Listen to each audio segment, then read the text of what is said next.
It is the year 2472, and the Earth has suffered a great calamity. Hundreds of years of popular culture have vanished. Without the sacred films and texts for guidance, civilization is devoid of anything cool. Then, 3 incubation chambers are unearthed, and from within, men from the time of the great blockbusters emerge. Now, through highly interesting conversations, they share invaluable insight about what once was. The movies, the shows, the comics, toys, and books. This is the Hyperspace Podcasting in the 25th century. Welcome in, podcast pioneers, to the Hyperspace Podcasting in the 25th century. The interweb's first and still only podcast. My name's Matt. I'm Jared. I'm Mike. You know, guys, I was watching The Last Jedi today. Love that movie. So lucky. And you know what I love the most about it?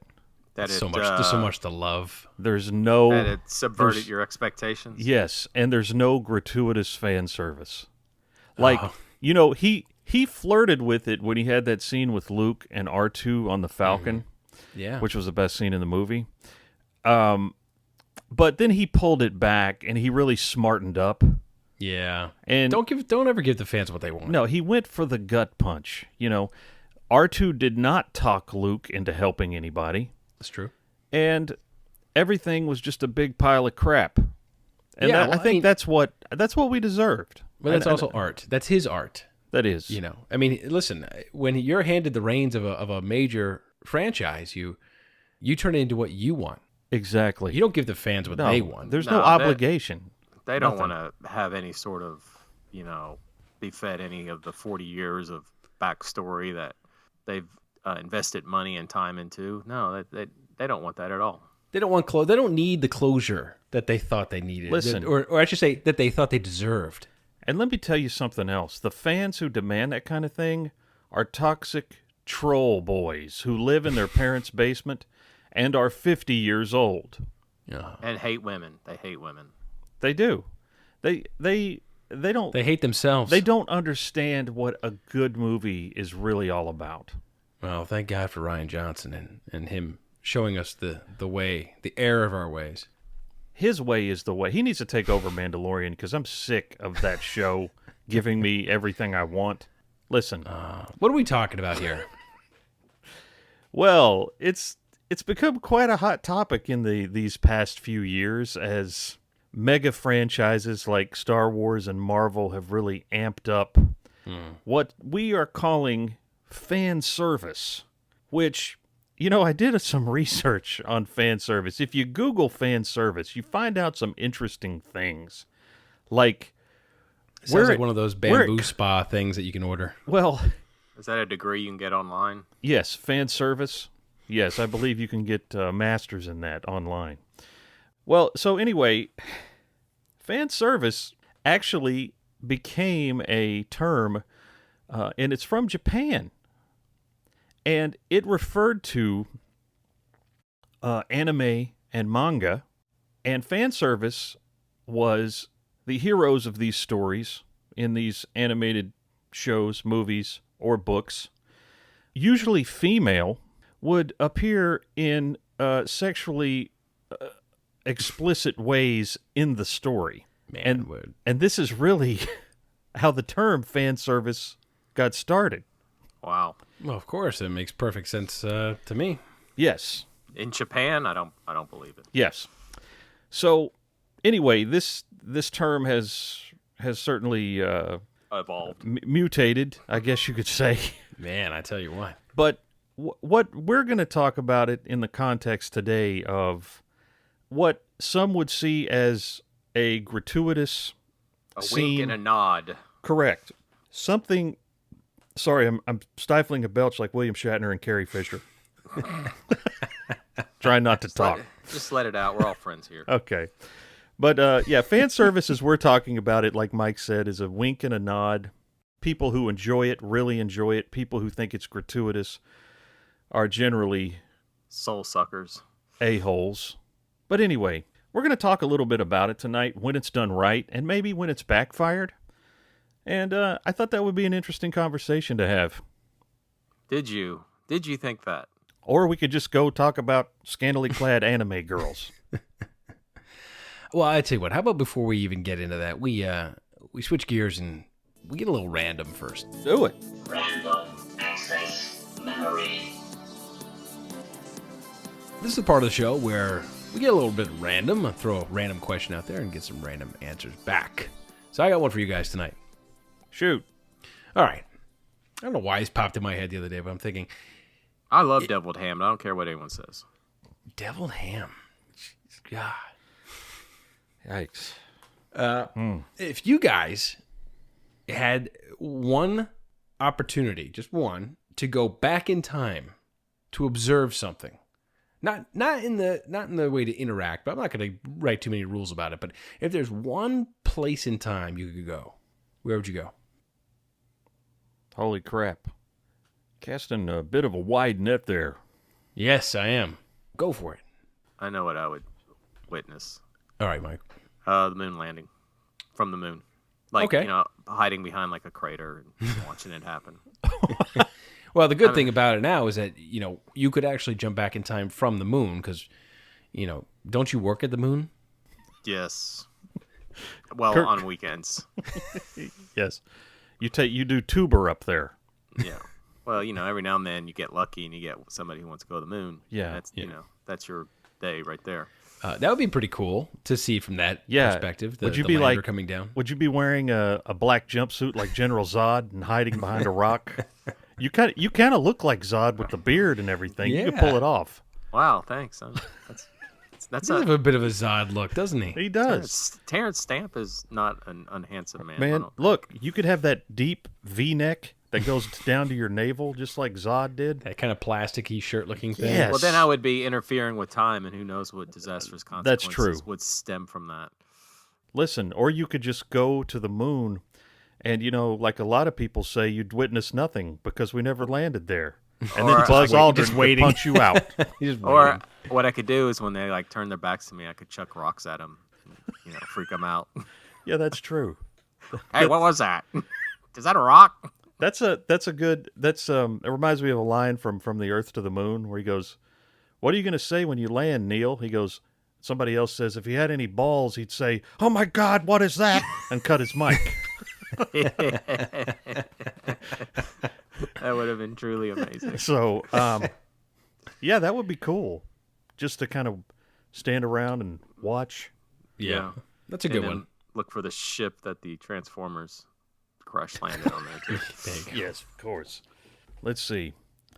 I'm thinking for my particular event, let's see. My goodness. Would you like to witness the first time anyone ever farted? Yeah, that'd be great. What was that? It's just a bunch of cavemen looking at their butts real quick. It's like when Like my when dog. a- It's when my yeah, dog. Like when my When a dog farts, Yeah, when my dog farts, he just turns around. looks at his butt. No. That's a monolith moment right there for humanity. And then they laugh. And they realize, what that? Okay, you know what I think I would like to witness? What's that? A few years ago, we went to my extended family lives in Illinois, and we took a day trip to Springfield, Illinois, which Right. is where in Springfield they have an entire block of houses that's preserved exactly like they were in the 1800s. And one of those houses was Abraham Lincoln's house that you can walk through and tour and everything. And everything is preserved exactly like it was. And you get to stand in the living room where he accepted the nomination for president. And for that particular, in that room, I mean, standing there was really strange because you can feel history. You're like, holy crap, I'm standing in the same place he stood. And I think I would like to meet Abraham Lincoln. Is it, if that's weird, I guess, I don't know, but What a way to what a way to make this all serious. Hey, look, I'm just saying it was really cool, and going to his grave and everything. It was. I'd like to. I couldn't meet him obviously because we're not supposed to interact. But I didn't write the rules. You can change history. What the heck? Make it your own. He's a tall guy. I could watch him from afar. I'd just like to say, hey, yeah, I saw Abraham Lincoln. I don't know. There's going to be a night where you're going to feel like going to see a show. Don't. Oh, jeez. Okay. Well, but maybe that's it's not very exciting, but that's the first thing that came to my mind. What about you, Matt? I think I'd go all the way back to check out some dinosaurs. Oh, okay. I didn't even think of that because I've already seen Jurassic Park.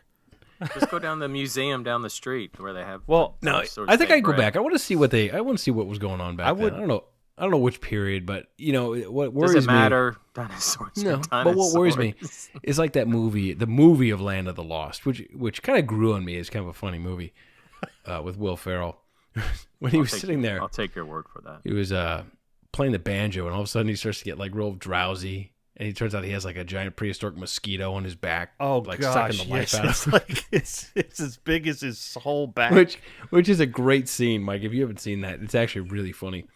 But I know that's what would probably happen to me. I'd just be out for on safari and have like some prehistoric like 747 bug take me out. I'd like to join you, but I'd be like Bill and Ted and bring you guys and Abraham Lincoln with me to watch dinosaurs. Yeah, that'd be pretty. We'll name that one Grumpy. It would be interesting to see. That way you could pulling say, up with us. Steven Spielberg lied to us. That's not what a velociraptor looks like. They're actually a lot smaller. Yes, they are. That's true. Not quite as threatening as the films. Like angry but turkeys. they look so darn cool. Yeah, they look cool. Yeah, I think I'd go check out dinosaurs. I think it'd probably take me out. I don't think I'd survive. Not the dinosaurs. I'd probably just get taken out by like the bugs. Okay. Well, one of my biggest fears is actually being trapped in the wilderness. Being trapped what? In the wilderness. Something you think about a lot? I would die. I've thought about it. Like, man, what if I was... You have no confidence in yourself. You're out there. You're done. I mean, what am I going to do? You're just like, I don't have any survival skills. Yeah, I'm dead. He just would just lay down by a creek and be like, that's it. That's all they'll find. Maybe fire. I'll follow the sun. Oh, wait, I'm walking in circles. Okay, man, we learned something about Mike. I'm not quite done with hearing about that. I want to hear a little more about your It's wilderness just being fear. lost in the wilderness. Is it the animals? Is it just you don't think that you could like? I think it's like the unknown. You just don't know what's there. You Yeah. know what I mean? All right. So like at nighttime, Like, I you'd be hate scared of a bear walking up on you or something. Or like if you wake up and there's a snake cuddled up to you. Oh my god! You've had a snake crawl up your leg. I've been there. I've witnessed it. I would die. Well, you saw how I reacted to that. You got rid of it. You survived. You survived. It is a scary thing that you hear about people getting lost like in the mountains or the woods, like in the Pacific Northwest or in the Appalachians all the time. And it almost happened to me once in Boy Scouts, and there is a panic that sets over you. Right. Because everywhere you look is just woods. And it's the same and everywhere you look. It doesn't matter how far you walk. It's just woods. I mean, as populated as the planet is, there are still some very remote locations that are not very far from habitation. It's true. So I can understand Mike's fear to some degree. Although I don't know if I would just lay down and pray for death. Didn't you ever watch like any of those survival shows on Discovery Channel? Yeah, they're terrible. Naked and They're Afraid. Awful. Well, I would never do that. All right, we're going to put you in the middle of nowhere naked. Nope. See you later. We'll give you $1 million. Well, you know what? I never had that $1 million, so I'm not really losing anything. Yeah, it's man, it's All right. Well, I guess. All right, fine. I'm scratching off the spring camping trip for the hyperspace. Not going to happen. Thanks, Mike. Only with a tent that's snake-proof. Actually, the last time I went camping was, I was probably my early 20s. Buddy and me went. We had this crazy idea to go turkey hunting. Did I tell you guys this story? No. Turkey hunting. We did. So we had we had some shotguns, and we had no luck in Florida. And he calls me. He says, hey, look, turkey season opens in Georgia. I'm like, why not? Let's go. Now, remember, I've never killed anything in my life. I've gone fishing, but I've never hunted anything. Sure. And same with him. He's never killed anything. So we're complete amateurs. We drive up to Georgia. Now, here's the big difference. In Florida, the state parks are just that. They are massive, massive forested areas that have really nothing in them. Like if you've gone to some of the big like state forests in Florida, there's nothing there. The Apalachicola Forest, Mayaca State Forest, there's massive forest, and there's really just roads that run through it, and that's it. So we think this is how Georgia is going to be. So we go up to the state forest, one of the state forests in Georgia, we drive, 6 hours, and we get there, and we're like, okay, well, this is it. We're here. We saw a sign, and all of a sudden in front of us, 4 turkeys walk across the road. We think, oh my God, they're everywhere. We're going to be in luck. We're going to kill all kinds of turkeys. So we parked. We roll the Jeep off the side of the road and park it, and we get out. Now here we are, 2 imbeciles, head to toe camo, with shotguns in the middle of the day, and we're walking through the woods. It's not like we're on a dirt road; we're on a paved road, so we're just walking through the woods. And we went over a small hill, and it was Sunday. And I'll tell you why I know it was Sunday. So we came over a small hill, and we discovered that in Georgia, like I'm sure much of the South, there are lots of churches that are tucked away in little places. Sure.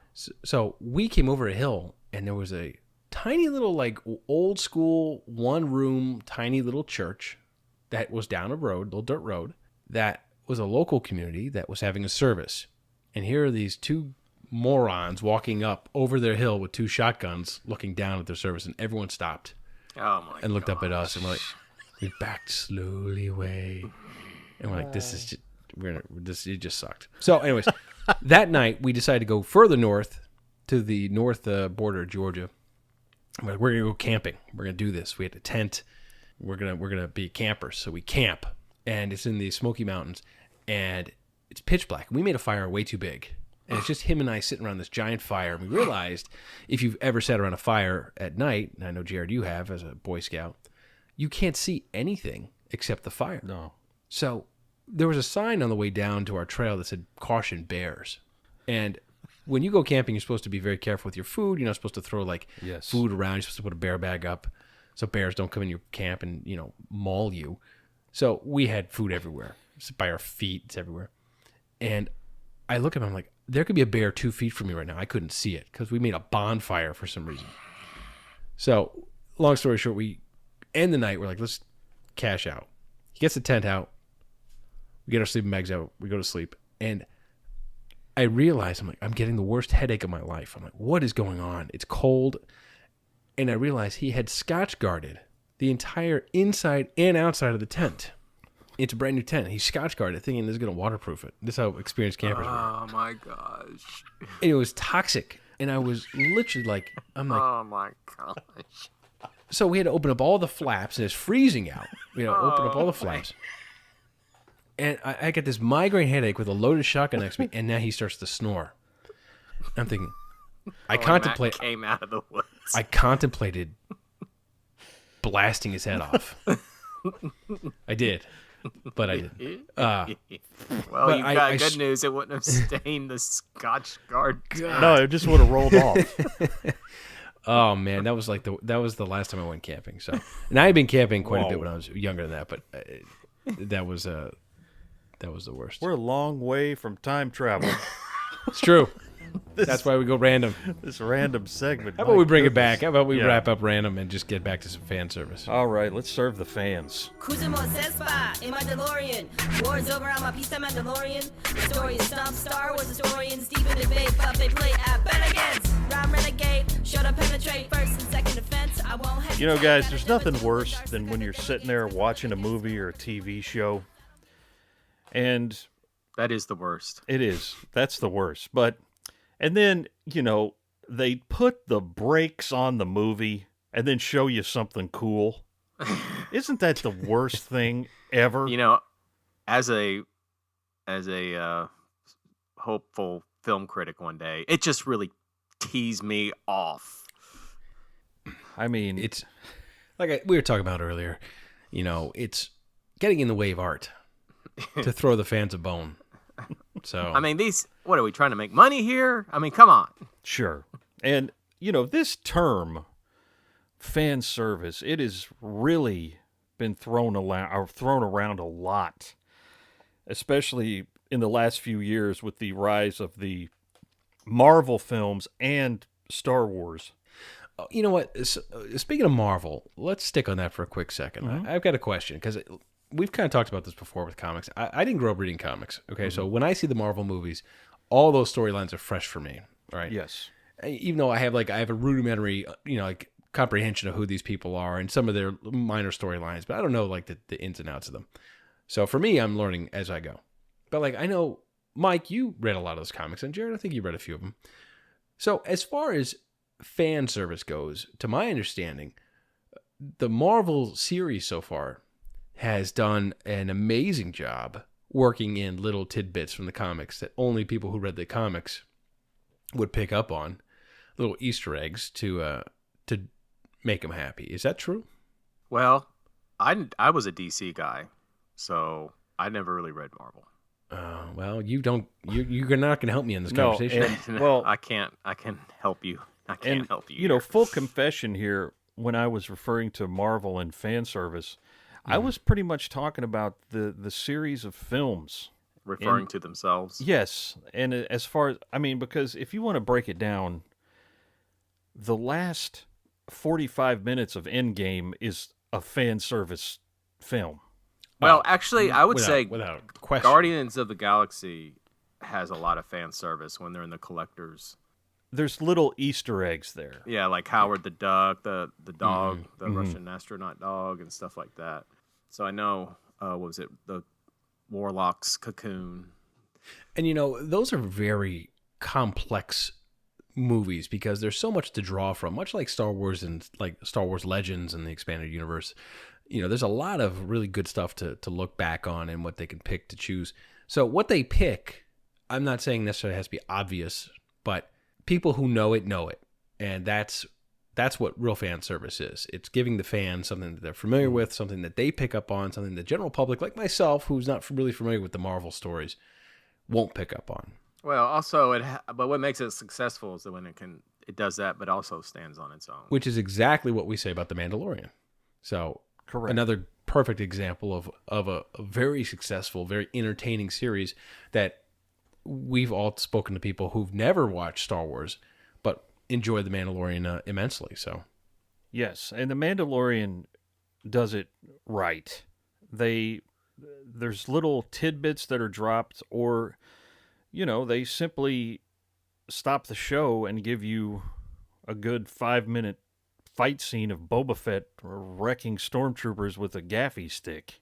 Boy, oh boy, that was 40 years of fan service in the making right there. Well, here, let me go, kind of referring back to what Jared just said about the Marvel movies referencing themselves, is when we talk about Star Wars, in that same thing is the shows and the prequels set up their own mythology that, like, The Mandalorian has gleamed from.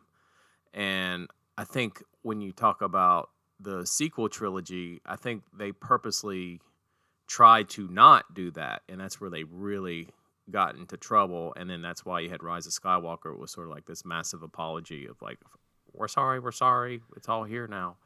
I think the first movie, I think The Force Awakens wasn't against the fans. I think it was trying to be its own timeline and its own movie. I think they were purposely, Disney was definitely trying to distance itself from the listen, the amount of Han Solo I got in The Force Awakens with the Millennium Falcon and Chewbacca, to me, there was a lot of fan service I was given in The Force Awakens. Now, it wasn't a perfect movie, but I think they were on the right track. Yeah. I think they launched the sequels on the right track. It wasn't, like I said, it wasn't my favorite movie. It wasn't the best, but I liked it. But I think they had a disdain for the prequels, is what I'm saying. Well, you've made that point on several of our previous episodes, and I think you're right. There was prequel aversion, but I don't think they were trying to erase history. No. I just think they were just kind of like not. I think they they're like, okay, we're picking up from where episode 6 left off and going forward from there. They did bring Ewan McGregor back to do a voiceover in Force Awakens. So, I think for The Force Awakens, I think the Chewie we're home moment is like one of my favorite Star Wars things. Because it's, for a fan who'd lived from 83 to 2015 without seeing Han Solo, that was really huge. And it was pretty awesome. It still is awesome. But, I get what you're saying, though. I mean, I think there was definitely a push to move forward from Jedi without looking back too much. But they set it up. You kind of, as a fan, were willing to go with it because they were pushing you in the right direction. They were always pushing you to Luke Skywalker. Mm-hmm. And that was going to be the big payoff, which it was a big payoff at the end of the movie. And, they did a good job. And they left you on a cliffhanger, literally with him on a cliff, waiting for the fan reuniting with Luke Skywalker. Yeah. And you didn't get that at the end of The Force Awakens. They left you waiting for it. That interaction didn't happen.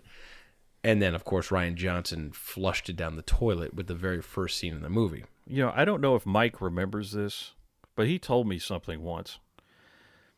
I told you a lot of things. No, you did. But the first time I watched The Force Awakens after I had seen The Last Jedi, it was about a year. And I told Mike, I was like, look, The Force Awakens on its own is a great movie. It's fast. There's action. You've got Han Solo. You've got all these characters that are. Kylo Ren is a good character. Yeah. I like him. Adam Driver was always great. The Force Awakens it just moves. It's fast. It doesn't ever slow down. And I told Mike this, and Mike said, that's probably true, but it would be like looking at pictures of a honeymoon from a marriage that ended in divorce. I said that? You did. Oh, wow. You said that in 2018. I mean, listen, how do you not get a bad taste in your mouth when you came so far and waited so long for these movies? You got The Force Awakens, which, it wasn't, like I said, the best movie, but it was a good start, and it set things up. And then right in the middle, just awful. The foundation of a house is never the most attractive part of the house. It's the foundation. It's got to be strong and solid, and that's what The Force Awakens was. It was a good foundation. I agree with that. You put some prefab cardboard composite wood, you build the house out of that on that foundation, and then you put a really decent roof on it.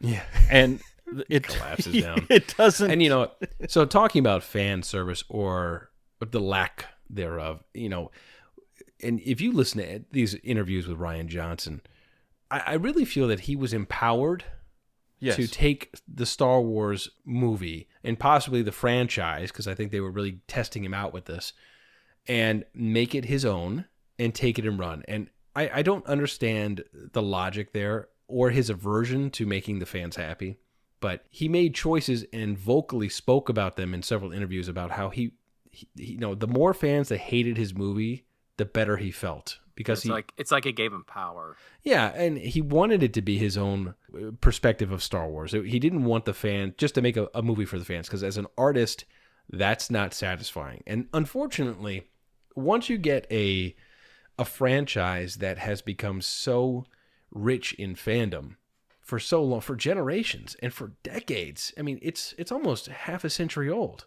To think that you have the right to take that away from those people just for the sake of your own opinion and art is beyond selfish. It's also irresponsible of the executives to hand that kind of power over to someone who wasn't on board with the story. Yeah. All right. Well, let me step back a little bit because we did kind of get off fan service there for a second. Okay, so aside from and I'm not saying this to knock the movie or to speak disparagingly of it, but if you look at The Force Awakens, aside from the obvious Han Solo, Chewbacca, the Millennium Falcon, and like a couple, wrecked ships on Jakku, there really isn't a lot of fan service. Like it really, like you said, it was really making an attempt to stand on its own, which is fine. That's fine. You know, they're trying to establish a new series of stories, which is what the prequels were doing. You know, the prequels didn't reference the original trilogy that much until you got to like episode 3. You started getting closer. So there wasn't, like I said, aside from the obvious, there wasn't like, you know, all the aliens were new, and that was something we kind of like. We didn't really complain about it, but we kind of commented that, you know, it would have been kind of nice to see an alien we're familiar with somewhere. Yes. You know, just one or two. You know, not we don't need the whole place filled with, you know, the cantina. Just to have seen like an Aqualish or something would have been kind of like tied it in. And I think that's another thing too about the benefit of fan service, because we talked about this before. You know, the prequel, A Phantom Menace, you know, the first time you see it and it's all new, it's not until you see R2-D2, which could be described as fan service because you're just putting R2 in it. But it ties it into what you're familiar with. But, you know, obviously in The Force Awakens, you had Han and Chewie. So those are pretty big things to tie into it. So that's why them not having an alien that you're familiar with wasn't really a big deal. It was just kind of like, it'd been kind of cool. But, whatever. It's fine. Yeah, it's a great point. And then, you know, like Jared says, you're building this foundation. You know, also my biggest complaint with The Force Awakens is it was A New Hope. But I remember, because, you know, when I saw The Force Awakens, I was like, yeah, I really like it, but I can't wait to see the sequel, because I thought the sequel is going to be better because they've set up everything. And then, you know, and The Last Jedi had, like, not only did it have, like, zero fan service, which I've just established by describing The Force Awakens is fine. That's fine if you're not overloaded with fan service. It's fine. Sure, of course. But when you come to the second movie and it's just basically you have a wrecking ball and you just, not only do you, I think the biggest sin with The Last Jedi is it tore down everything. It tore down the foundation that had just been built. Yeah. And it seemed, and to your point about Rian Johnson, it seemed like he did it just to do it. I'm going to take it a slight step further with setting that 1-2 punch up with what Disney did. So The Force Awakens comes out. Now, we don't need to talk about Star Wars. There's a lot of other examples out there that we can talk about besides just Star Wars. But to kind of finish up the Last Jedi discussion. So you get The Force Awakens. Big to do, right? I mean, that was a major, major moment for a Star Wars fan when that movie was announced and the trailers came out, and even in the theater. That was a great experience. Loved it. Original cast, something that none of us thought would ever happen. So it was a lot of fun, and it was a good build up, and it was a great experience.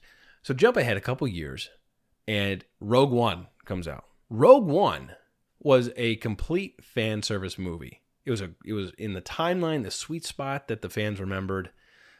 It gave a lot of very familiar places and people and events and things that led up to very familiar events. So the whole movie in general was a very big Star Wars fan, like Easter egg. It was like a giant Easter egg. And it's one of my favorite movies as a Star Wars fan. And it's just a great movie anyway. I think it's fantastic. It dipped into the expanded universe where you had exactly Chopper in the background. You had the Ghost. Tons of stuff. The Ghost. But it's subtle. It's subtle. Right. If you either caught it or you didn't, it didn't matter. But so that movie comes out in 2016. So the expectation now from me is that, okay, so Disney is teeing these up pretty well. Yes. I like The Force Awakens. Rogue One was a smash out of the park home run. Yep. I can't wait. And they left me hanging on The Force Awakens with an amazing cliffhanger. So how am I not supposed to expect the next movie to be unbelievable? I walked in The Last Jedi. That's part of the reason why everyone felt so betrayed by that movie, is because they set it up. And they set you up as a fan thinking that Disney was going to get it right, and they got it real wrong. So I think that's also part of that kind of animosity too, because they really did give you the 1-2 setup and then really leveled you right on the chin. I've got another example, guys, of maybe a betrayal of fan service. I'm going to talk about the Matrix trilogy. So when the Matrix came out in 1998? 99. It was one of the most original science fiction movies I'd ever seen. And I thought it was really, really fun. It was well cast. It was really unique. They had all the brand new kind of like CGI effects and time slicing and all that stuff, and it was all unique and fun and brand new. Great They gave watch. us Hugo Weaving. And I thought they set up that story really well. And now I'm not talking about a real rich, story that goes back, decades in fandom. This is a brand new thing that got everybody excited. And the second one came out and kind of took it in a bit of a wild direction. To say the least. But I was with it. I kind of stuck with it. And then the third movie came out, and I thought, and I know it's kind of polarized. People love it or hate it. I thought it took the entire story that the first two movies and just completely ruined it. So when a movie gets out there and it's a big hit, how far do you take a movie story to bend it for where the fans are going to be happy, or how much do you make it just your own art for the sake of art and risk it? Well, here's what I think on The Matrix. First of all, I agree with you about the first one. I think they really pigeonholed themselves in that it seems like Neo had already made his journey by the time the first Matrix over, so they didn't really have anywhere to go with him because he's already the super powerful character. Right. I don't think the Wachowski people ever had fans in mind when they made it. Mm-hmm. I think it was solely something they made for themselves, and it worked for the first one. But I think when you get to the second one, you get a real sense of arrogance, and because we can't fail. It's really heady in ways that's unnecessary. Totally. Like the whole Frenchman thing is like, you hate the And French. what Colonel Sanders at the end of the movie, Did you ever hear recently Bill Pope talk about that? He was a cinematographer. He loved making the first one. He'd made Bound with him, and he recently came out and said making those two movies was an absolutely miserable those final two movies experience. He said because they were making those actors do take after take after take after take, and it shows through. It comes through in the movie. Yeah, I think you start to sterilize. The energy's done. The The energy's performances. over. Yeah. But they apparently had read about Kubrick and how he worked, and I guess they decided that that's how they were going to work. I think it's obvious watching the first Matrix that is a story, that is a pretty self-contained story. Yeah, you could have ended it after the first one. Exactly. There are room for sequels because, you get the impression of Neo, flies off like Superman at the end, and he's like, he's been freed and he's going to free everybody else. And I truly believe it was meant to be one movie. Well, they claim it was always supposed to be 3. I think that's bull crap because it's just, I don't know. Well, let me throw a question out there about The Matrix then. So if it had only been the one movie, The Matrix as a standalone movie, done, and then 20 years later, now they make the sequel, I think people would go, I think it'd be the talk of the town, but as a result, I don't hear much about the Matrix movie at all. And I don't think a lot of people really care that much. I think the only reason people see that is this because Keanu Reeves is kind of like resurged as a interesting person to watch. Yeah, he's become interesting. I think he's always been a little interesting. He never really took that bad rap. He comes back and he goes away and he comes back. He's had an interesting career. Yeah, that's true. But I think with 2 and 3 too is basically, with 1 they were working under limitations. 2 and 3 they're like, do whatever you want. And then anytime you it's like it's just like comparing Stephen King, his early novels to his newer novels. Early novels, great. Newer novels are like 2,000 pages long. Sure. No editor will tell him to cut anything out. Let me take that a step further. George Lucas. Oh yeah, same thing. The first 2 Star Wars films, Star Wars and Empire, he was working in a very collaborative environment. He had Gary Kurtz there as his producing partner. There were checks and balances in place. By Return of the Jedi, he fired Gary Kurtz and started to surround himself. He hired Richard Marquand as kind of a puppet director. And, everybody on Jedi agrees that, George was pulling the strings on that whole shoot. And, Return of the Jedi is still my 3rd favorite Star Wars film, but you do start to see Lucasian things sneak in. You start to have farting and burping creatures and a real obsession with at that time Muppets that would soon turn to CG, and in the prequels he was no stopping him. he was God on those Rick movies. McCollum is nothing but a yes man. Yeah, Rick McCollum, the producer, it was his job just to rubber stamp everything that George wanted to do. But back to Jedi, another interesting relationship that affected that was apparently the divorce with his wife, because his wife had been his editor. Yes. And she was, because we read those books, and apparently she was begging George to let her edit Jedi, and he was like, no, you're not touching it. Yeah. Yeah, because she edited the first two. Man, so we've gone far afield from fan service here. This is a good conversation though. Well, I'll bring it back. I'll stick in the Lucas world, actually. Yes. So Indiana Jones, the series, gave us, I think, examples of good fan service and really bad fan service. So I'll take it to like The Last Crusade, right? Now, if you followed the Indiana Jones storyline, when he's in the sewers of Venice, and he sees it, and she's like, "What is that?" He's like, "Ark of the Covenant." She's like, "Are you sure?" He's like, "Pretty sure." That's all fun stuff for the fans to see that stuff, Sure. right? And it just endears you a Get little. the little more to the music character. sting from Raiders. Exactly, and that's But how they don't hit you over the head with it. exactly, and that's how it's done really well, and that's what makes you love those movies, because they're crafted very well, and they're not on the nose with it where they're hitting you over the head. They're working it in organically where you recognize it and you move on, and it's part of the fun of the movie. Then you can jump ahead to something like Kingdom of the Crystal Skull, with Shia running, swinging in the trees with monkeys, or giant CG ants taking somebody out. And what the difference there is the respect level that they give the fans in the first three movies versus the respect level they give the fans in that movie. And everything that happens in the first three movies arguably is a little exaggerated. It's comic strip-ish in a sense, but it's never so outrageous where the fans are like, give me a break, even though they could take it there.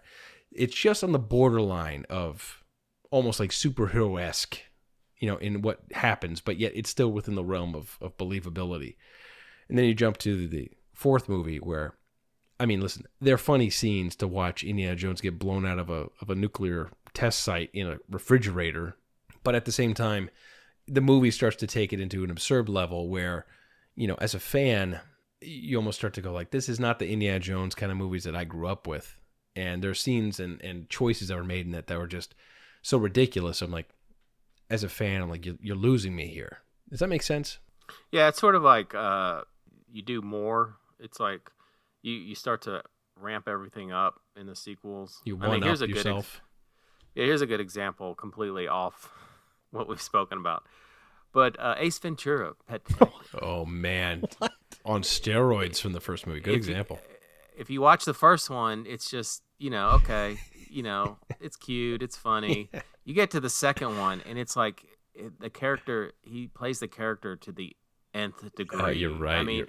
Every single thing he does is so over the top and loud. I have to say, though, it's just obnoxious. I've never laughed harder in my life in the movie theater than when he came out of that rhino's butt.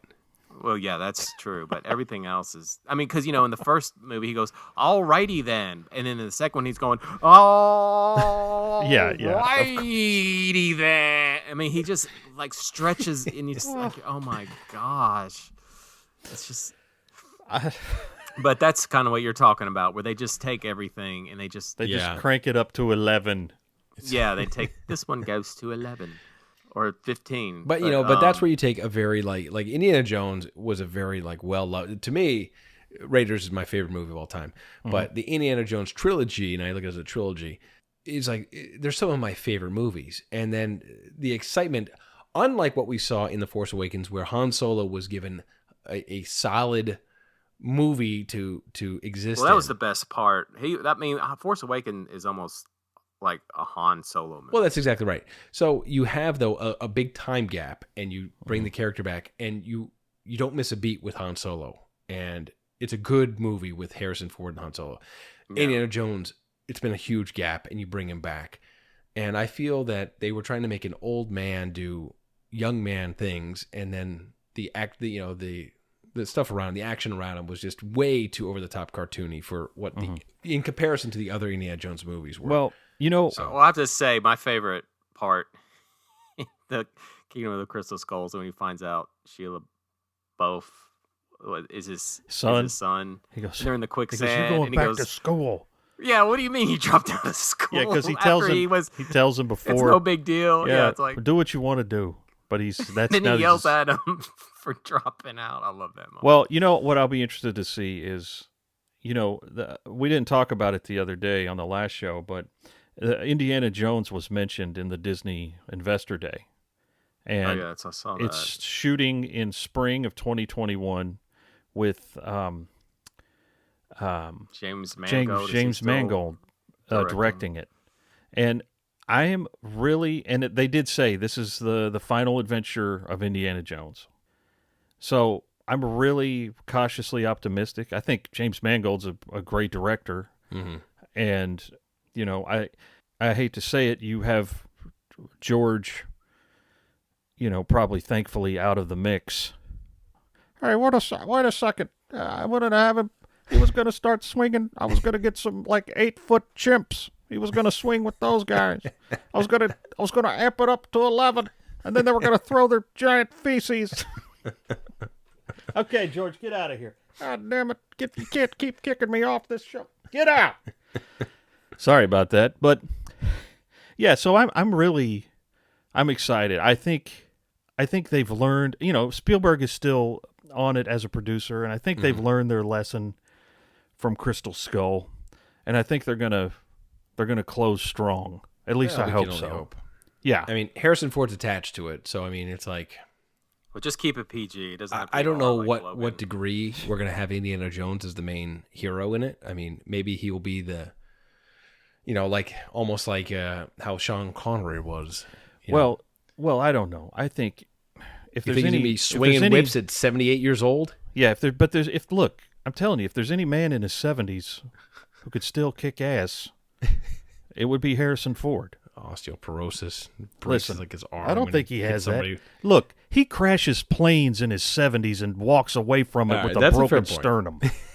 He's inhuman. Okay, hey, look, I will see any Indiana Jones with Harrison Ford. There was the rumor that Chris Pratt was going to take over as the headliner for Indiana Jones, and as much as I like Chris Pratt, I was about to write off Indiana Jones, and I can't do it. I think they just need to, they've got the TV series that they did years ago, and Harrison will finish his run in 2022 on like the 41st anniversary of Raiders. Sure. So, I think you can put a bow on it then. I hope we get some good fan service. Yeah, well, from Indy 5. That's true. Well, good grief. What the heck are we even talking about now? Fan service. This has kind of been all over the map. So I think we've got away from our initial, our thesis. But that's true. Well, like any good thesis, it should always be different than where you anticipate it going. So. Sure. Well, we're coming up on an hour here, so we better start our closing arguments. So, to kind of wrap up this bizarre, twisted conversation of ours that took so many different turns, is giving fans the fan service in a movie always the best thing to do? Well, maybe not always, but if you have a good movie that moves a story forward in the right direction, then you don't need to give fans fan service, because they'll go with you and they'll enjoy the movie and they'll make it part of what they want to see. Mm-hmm. Well, back to Star Wars. Here's an example of fan service that fans, I don't think, knew they wanted. Okay. That was Yoda fighting with a lightsaber. That's true. I never thought we would see that, because I didn't think he used one. Yeah. And even I think Rob Coleman was arguing with Lucas when he was doing it. He was like, no, we can't do this. And Lucas is like, no, fans will love it. Yeah, and people went crazy for that scene in episode 2. It was one of the highlights. Gratuitous Yoda lightsaber battle. Yeah, and it was great. Jumping off the walls and everything. I think when it's bad is when no one... Never mind, I can't. Well, go ahead. No, I think we need to throw in a bad one. Give us a bad example before we wrap it up. And I'm trying Bad example. I'm trying to think. Well, I hate it when they undo, like when they undo something that's been done. Like that's like you'll establish something and then I can't think. How of a about movie this? that's How about done this. Mike? No, I know what you're saying. How about the second Star Trek reboot? Did they need to bring Khan back? Was that reverse Khan? Was that reverse fan service? That's a good example. Yes, because I think at the end of that movie, when you realize you're watching kind of a reversal of Spock's death scene, and you put it over on Kirk, and you're like, this is kind of slipped into Naked Gun parody territory almost. Yeah. Did they have to remake such a great movie as Star Trek II and reboot that movie and plotline and retell it in the reboots?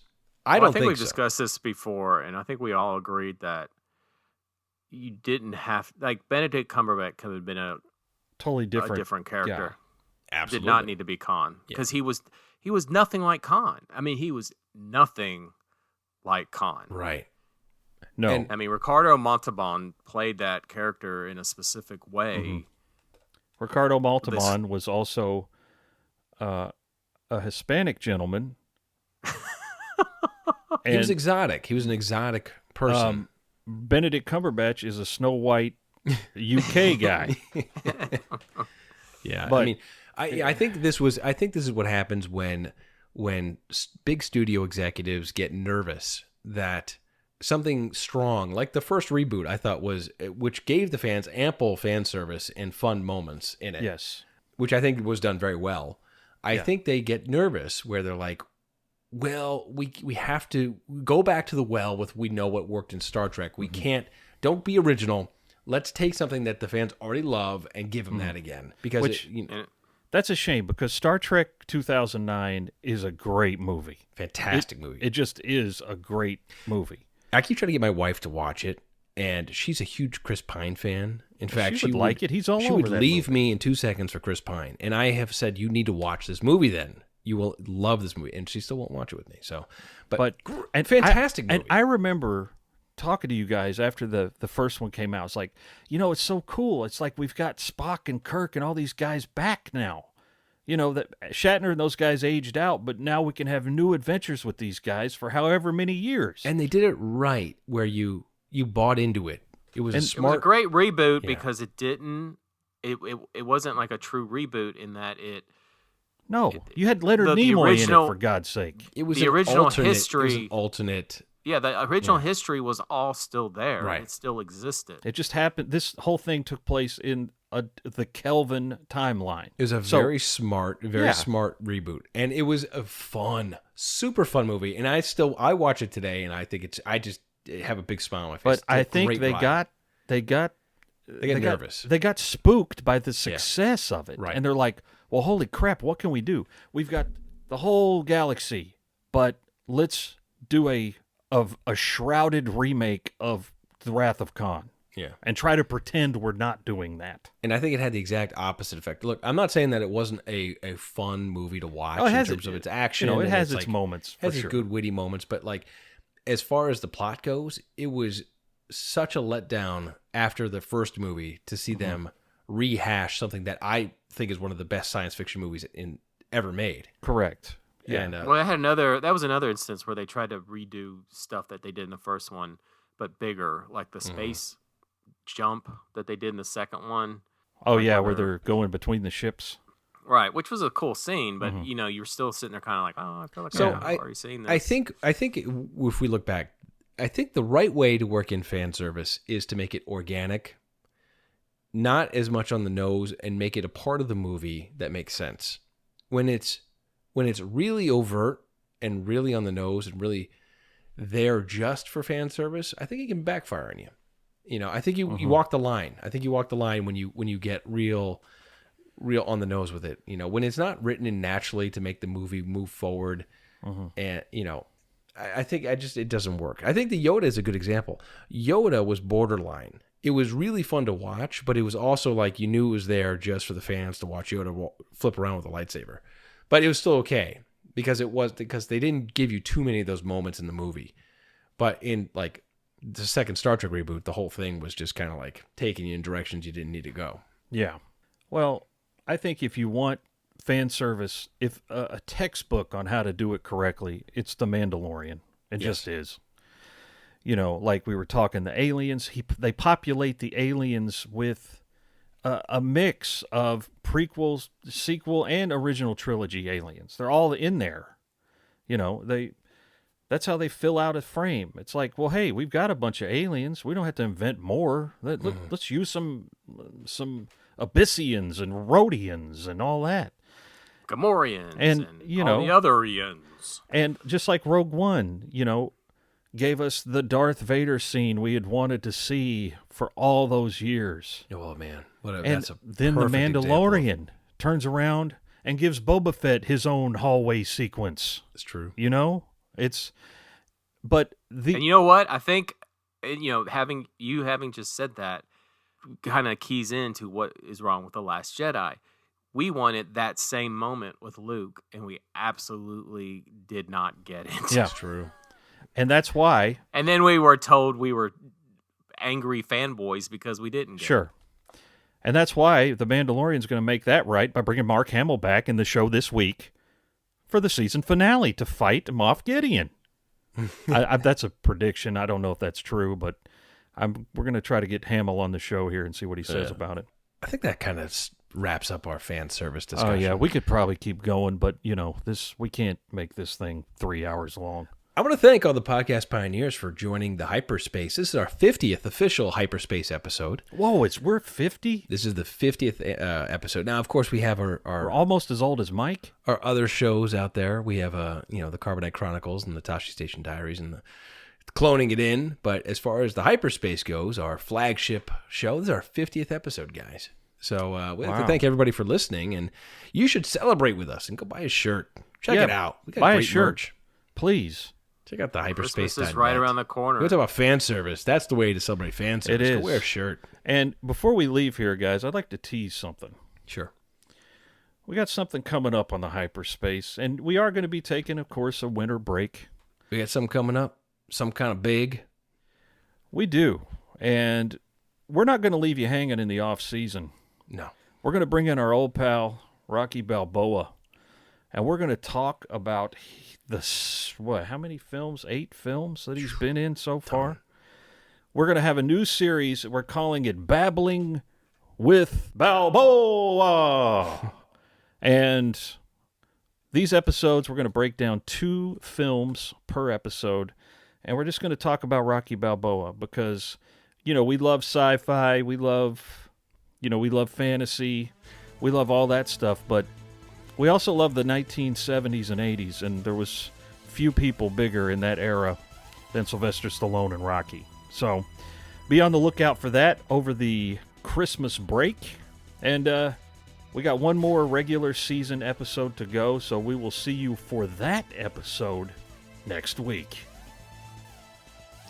You know you can't live without this content, so subscribe to the Hyperspace, podcasting in the 25th century. Follow us on social media, leave us a review, and join us here next time as we take you into the 25th century.